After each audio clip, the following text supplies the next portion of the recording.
നേരത്തിലും പ്രേമത്തിലും തട്ടത്തിമറയത്തിലും വടക്കൻ സെൽഫിയിലും കണ്ട ആ ഒരു നിവിൻ പോളിയുണ്ട്. ആ നിവിൻ പോളിയാണ് ഇന്ന് മലയാളിക്ക് തിരിച്ച് കിട്ടിയിരിക്കുന്നത്.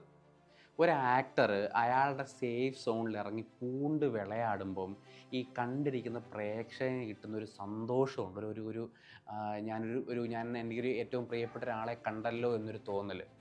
ആ തോന്നലാണ് സർവ്വം മായ. ഇതിൻ്റെ ഏറ്റവും മികച്ച ഭാഗം കാസ്റ്റിംഗ് തന്നെയാണ്. അതായത് ഓരോ കഥാപാത്രങ്ങളും, അതായത് ഈ പ്രഭേന്ദു നമ്പൂതിരിപ്പാട് എന്നൊരു കഥാപാത്രം നിവിൻ പോളി, രൂപേഷ് നമ്പൂതിരിപ്പാട് എന്നൊരു അജു വർഗീസ്, ഇവരുടെ രണ്ടുപേരുടെയും കോംബോയാണ് ഈ സിനിമയുടെ ഏറ്റവും വലിയ ഹൈലൈറ്റ്. അതായത് നമ്മൾ ഏറ്റവും അവസാനം കണ്ടത് വടക്കൻ സെൽഫിലാണെന്ന് തോന്നുന്നു ഈ കോംബോയുടെ ഒരു അഴിഞ്ഞാട്ടം എന്ന് പറയാൻ പറ്റുന്നത്. ഈ കോംബോ വരുമ്പോൾ അവരുടെ സംസാരങ്ങളുടെ, അവരുടെ നർമ്മങ്ങളുടെ ആ കോമഡികളൊക്കെ വർക്കായി. ഇവർ രണ്ടുപേര് വരുന്ന സീനൊക്കെ കംപ്ലീറ്റ് ഓളമായിരുന്നു തിയേറ്ററിൽ.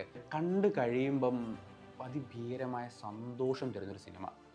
ഒട്ടും മോശമെന്ന് പറയാൻ പറ്റാത്ത, ഒന്നും വേണ്ടായിരുന്നു എന്ന് തോന്നാത്ത, ഒരു മോശമായിട്ടുള്ള ഒന്നുമില്ലാത്ത ഏത് പ്രായക്കാർക്കും, അത് പ്രത്യേകം പറയണം, കുടുംബ പ്രേക്ഷകരടക്കം കുഞ്ഞുങ്ങൾക്കും പ്രായമായവർക്കും യുവാക്കൾക്കും അങ്ങനെ ഏത് പ്രേക്ഷകർക്കും കാണാൻ പറ്റിയ ഒരു സുന്ദരമായ മനോഹരമായ സിനിമ.